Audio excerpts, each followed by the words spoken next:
guys. I want to talk to you today about Kobe Bryant, and it's just a shock to see in the news and hear that Kobe Bryant, one of the greatest basketball players in NBA history, has died at only the age of 41 in a helicopter crash, along with his 13-year-old daughter and seven others. That's just craziness, however you look at it.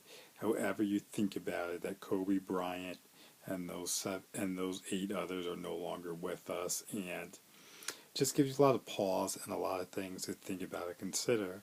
And one of the things, like, I was just still in shock. I can't even formulate all my words right now, just thinking about it, and the Kobe Bryant family and what they're going through to lose two members of your family, along with the other people who lost parents, mothers, daughters, nieces, and everything like that. It's just very sad.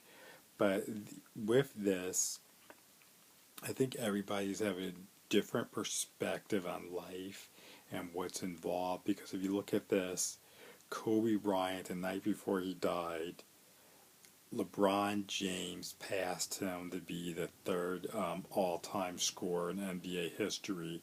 But Kobe Bryant, he congratulated LeBron.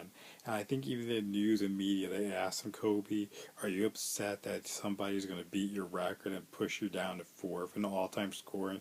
And Kobe was like, no, this is what it's about. You want to see people come up in the game after you and do better and really bring the game forward. So that's great. You want to see somebody who's that mentality, not upset that somebody's out there breaking his records. And the biggest thing that you learn or know about Kobe Bryant is his drive, his thing to be excellent, to be the best at what he does, where nobody is going to be as diligent, as excellent, as hardworking, as laser focused as Kobe Bryant is.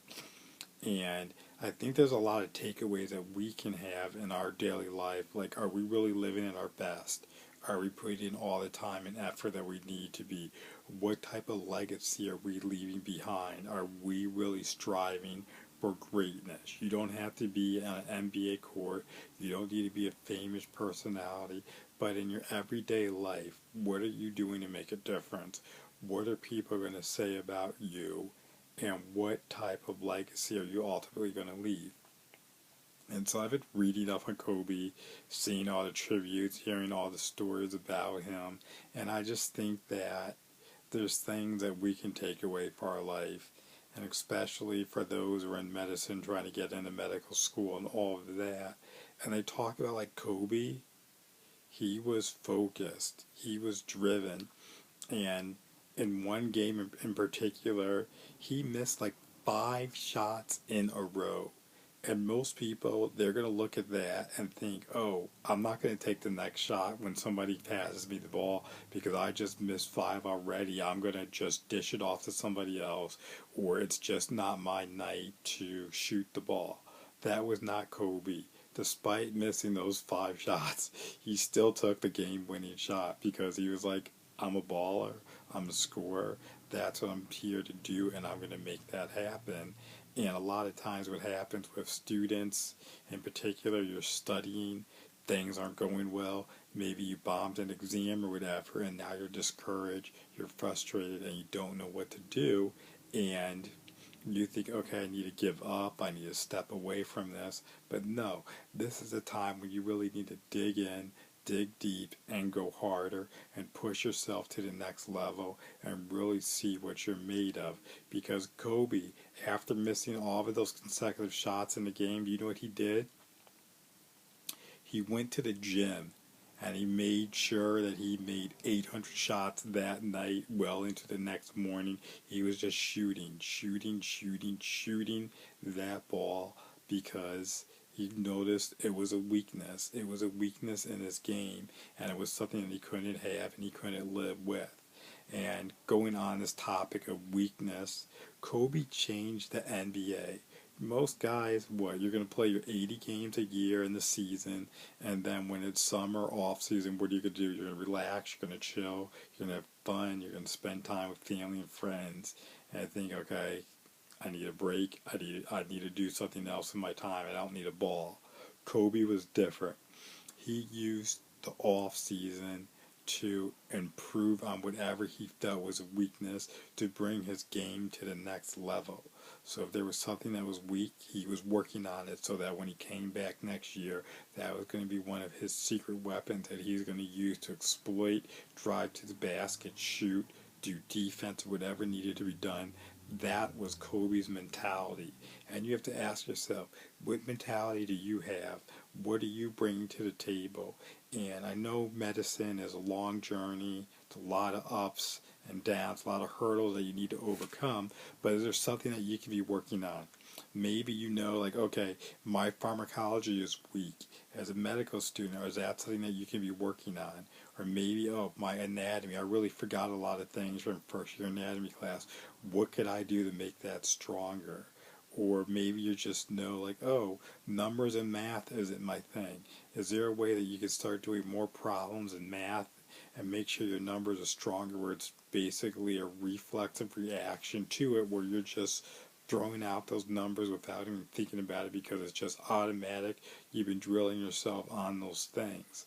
Or maybe microbiology is a weak area for you. What can you do to make sure that you're strong in your micro and everything like that? Or maybe you're just a doctor, medical student, and you have trouble doing a proficient physical exam, and you just kind of get a little bit nervous in there. What can you do to get better at that? Or maybe you had trouble doing a history. You're just getting nervous asking questions. You're discombobulated. What can you do to improve that? Or maybe you have trouble doing presentations to your attending physician. How can you practice? How can you get better at that? Those are all things that you can do and improve yourself to be better, take it to the next level. And these are things that Kobe Bryant did all the time in his respective world of not only just basketball, but even the things that he did after the court when he retired, winning, I think it was like an Oscar or Grammy, I don't know what it was, for whatever documentary series he put out. He won an award for that. I know one of the sports companies that he was involved with, they just signed some deal with like Major League Soccer and everything like that. But they were saying like Kobe, he wasn't just somebody who just attached his name and left it at that. No, he was going to get invested. He was going to get underneath the surface and really figure out what was going on and try to bring it to the next level. And that's things that you need to do in your life. Don't just be superficial in what you're doing, what you're trying to achieve, but take it to the next level. Really dig in and say, hey, if I want this, I know these are the burdens, these are the hurdles that need to be overcome, but I'm not going to attach my name to anything. When you see my name, you know that that's going to be great. That's going to be legendary. It's going to be excellence. That's what you need to do in everyday life. And even another story, this is another one I saw about Kobe. He wasn't tied up in living in this celebrity bubble. They talk about Kobe. He enjoyed Mexican food, and he would go to the restaurant or place his orders, and sometimes he was too busy or would have it delivered or have somebody go and pick it up. But there were other times when he would go down to that restaurant and order his favorite meals from there. But here's where it's interesting. He said, or the people at the restaurant said, that Kobe stood in line waiting for his food just like everybody else. He didn't walk in there like, hey, I'm Kobe Bryant, you guys got this, I need to get somewhere and get out the door. No, he was like one of the people, as you would say, that would stand in line and wait for his food order to be done and everything like that. So yes, he had all this fame, he had all this money, but he was still a normal person. Even think about the thing, just even how he died. He died in a helicopter crash, and one of the reasons that he rode in helicopters, he said, for to get to his house, to the Staples Center for the Los Angeles Lakers basketball games, that would be like a 2-hour commute with traffic and everything. And for him, he couldn't get all stiff sitting in the car for that long period of time. So it was just easier and more efficient for him to take a helicopter to get to his games. And now look at this. He died in a helicopter crash with his daughter and what was a total of 9 people, so 7 other people as well. But think about it. He brought people along. He could say, like, no, I'm Kobe Bryant.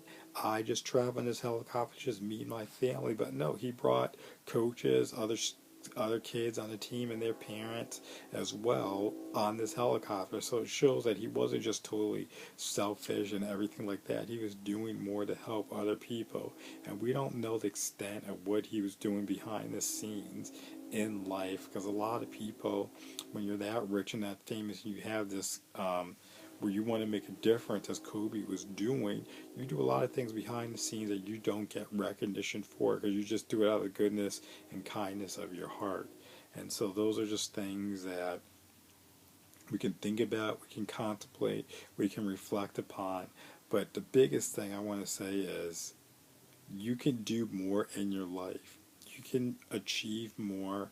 You can work harder. You can work smarter, because the sky is the limit. Kobe Bryant is the epitome of excellence, the epitome of being legendary, and he wasn't intimidated. A lot of times, students, you guys get intimidated about things that you need to do to get into medical school, and you don't need to be intimidated.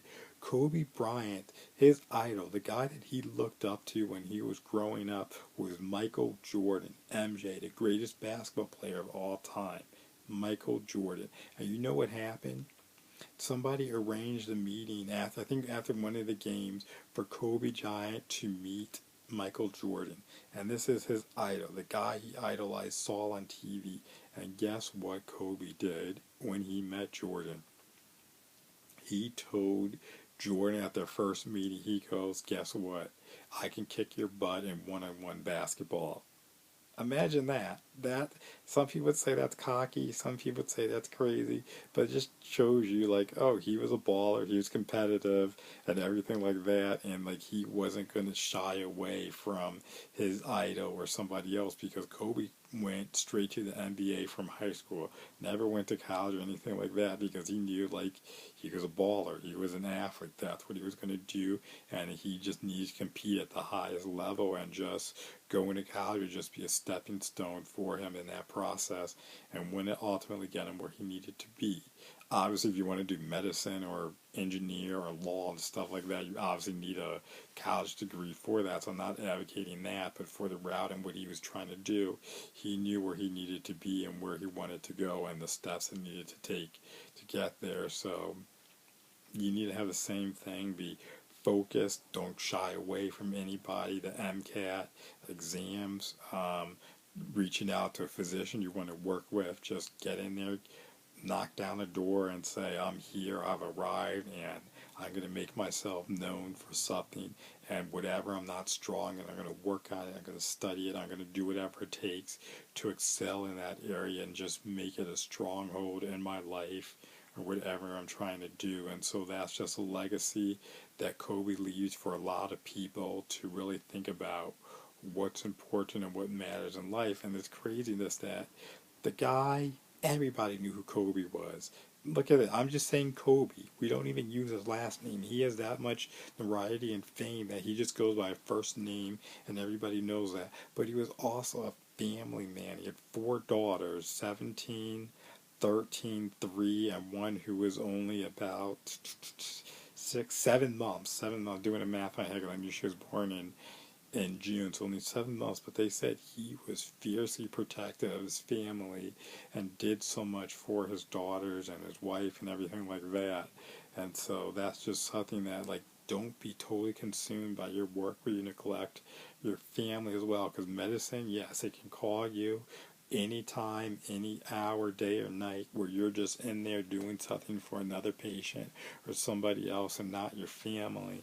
So you don't want to do that. You want to make sure that you spend time with your family, give them the attention that they need. And I'll tell you a story. This was one of my buddies. He said, like, his dad was a doctor, and that was like, his dad was always going to the hospital, always being called in for something, because it was the throwback era where like you're the doctor, nobody else sees your patient except you and everything like that. And he said that yeah, growing up, whenever we went somewhere, we would always have to take two separate cars. My dad would drive one car, my mom would be in a different car because we never knew if dad would have, be called off and have to go to the hospital and see patients. So that's just what it was growing up, that we were just used to that. The guy said with his family, with his dad being in medicine and being needed as a surgeon or whatever, that was just something that they had to deal with. So just my thoughts, my ramblings on Kobe Bryant and everything like that. So I just wanted to share that, give my take on it, kind of need to formulate this a little bit better. But I just want to show, like, he's a legend, and what are you doing to be legendary in whatever pursuit you want? You need to take it to the next level, and Mamba out.